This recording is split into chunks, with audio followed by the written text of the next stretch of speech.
लेकिन उससे पहले एक बड़ी खबर इस समय आ रही है, उस पर नजर डालते हैं। दरअसल प्राइवेट हॉस्पिटल्स की मनमानी बिलिंग के खिलाफ सरकार बड़ा कदम उठा सकती है। सोर्सेज के मुताबिक सरकार सिरिंज, ग्लव्स, कैनुलास जैसे बेसिक आइटम से लेकर पेसमेकर्स, हार्ट वॉल्स जैसे मेडिकल डिवाइस के मार्जिन पर कैप लगाने पर विचार कर रही है। क्या है और डिटेल समझते हैं, क्योंकि बहुत इंपॉर्टेंट खबर ना सिर्फ हॉस्पिटल स्टॉक्स के लिए बल्कि आम कंज्यूमर्स के लिए भी। आलोक प्रियदर्शी हमारे साथ मौजूद है और डिटेल्स के साथ। आलोक, बताइए।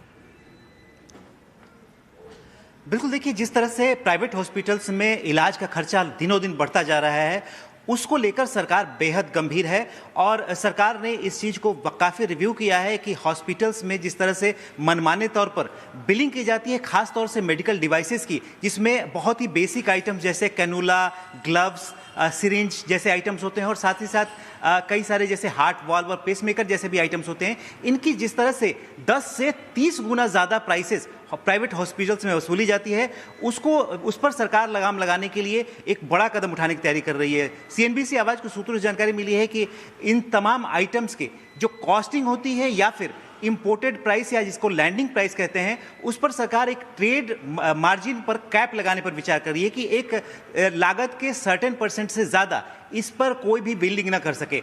इसको लेकर सरकार तमाम जो स्टेक होल्डर्स हैं, खासतौर से जो मेडिकल डिवाइस इंडस्ट्री है, इंश्योरेंस कंपनियां हैं, इनके साथ मिलकर विचार कर रही है कि आखिर किस तरह से जो इस तरह के जो क्रिटिकल मेडिकल डिवाइसेस हैं उन पर कैप लगाया जा सकता है, उनके ट्रेड मार्जिन पर, ताकि इससे ज़्यादा कोई भी इसकी कीमत वसूल न कर सके। खासतौर से हॉस्पिटल्स में इसकी ओवर बिलिंग ना हो पाए। फॉर इंस्टांसेस मैं आपको बता दूं कि एक जो आमतौर पर जो सिरिंज जिससे इंजेक्शन लगाया जाता है वो 3 रुपए की कॉस्टिंग होती है, उसकी हॉस्पिटल्स में करीब 30 रुपए तक बिलिंग की जाती है। उसी तरह से आईवी कैनुलास जो होते हैं वो महज 6 रुपए उसकी कॉस्टिंग होती है, उसकी बिलिंग 120 रुपए तक की जाती है। उसी तरह से पेस मेकर जो 25,000 रुपए का आता है, उसकी बिलिंग 2 लाख रुपए तक की जाती है। हार्ट वाल्व जो इंपोर्ट किया जाता है खासतौर से 4 लाख रुपए का आता है, उसकी बिलिंग 26 से 30 लाख रुपए तक की जाती है। तो इस तरह के जो बहुत क्रिटिकल मेडिकल डिवाइसेस हैं, वो जो कि आम जिंदगी बचाने के लिए बहुत जरूरी हैं, ऐसी चीजों की एक लिस्ट बनाई जा रही है और तमाम लिस्ट पर उनके लागत का एक सर्टेन % फिक्स किया जाएगा जो ट्रेड मार्जिन पर बेस्ड होगा और उसी के आधार पर इससे ज्यादा बिलिंग कोई भी नहीं कर सकेगा। इस तरह की व्यवस्था की जा रही है। इसके लिए डिपार्टमेंट ऑफ फार्मा से और तमाम जितने भी एनपीपीए हैं उनसे भी बातचीत की जा रही है। आपको याद होगा कि स्टेंट और जो नी कैप था, इस पर सरकार ने बहुत सक्सेसफुली कदम उठाया था और उसकी लागत बहुत कम हो गई थी, मरीजों को काफ़ी राहत मिली थी। बिल्कुल इसी तर्ज पर इन तमाम मेडिकल आइटम्स पर भी कोशिश की जा रही है ताकि इस पूरे हॉस्पिटल्स की जो बिलिंग होती है उसमें पारदर्शिता है और साथ ही साथ जो इंश्योरेंस कॉस्ट लगातार बढ़ता जा रहा है उसके प्रीमियम में भी कमी लाई जा सके।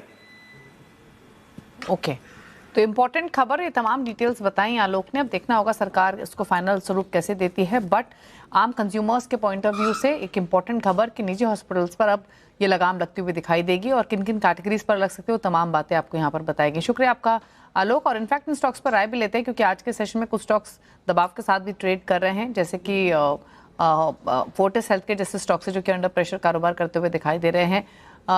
ध्वनि, आपकी राय क्या रहेगी Apollo hospitals, Fortis health care या फिर मैक्स हेल्थ केयर जैसे शेयर्स पर? हालांकि फंडामेंटल न्यूज़ है और विद पीरियड ऑफ टाइम एक इम्पैक्ट इन पर दिखेगा, बट स्टिल अभी टेक चेक लें तो क्या राय है?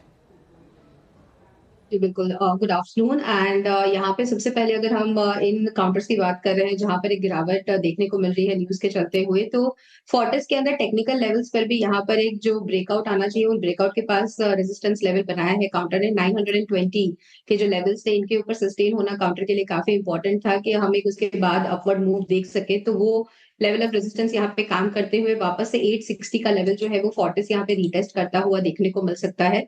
और मैक्स हेल्थ केयर का भी अगर आप डेली स्ट्रक्चर देखें तो यहाँ पे लोअर लो लोअर हाई का जो फॉर्मेशन है वो अब कंटिन्यूएशन में वापस बनता हुआ देखने को मिल रहा है। On the higher side resistance इसका भी 1040 के लेवल के पास बन रहा था। तो यहाँ पे भी हम वापस से एक जो प्रॉफिट टेकिंग है या फिर जो चैनल की कंटिन्यूएशन है शॉर्ट टर्म के लिए ऑन द लोअर साइड, वो होते हुए देख सकते हैं। 960 के लेवल्स तक यहाँ पे भी गिरावट देखने को मिल सकती है।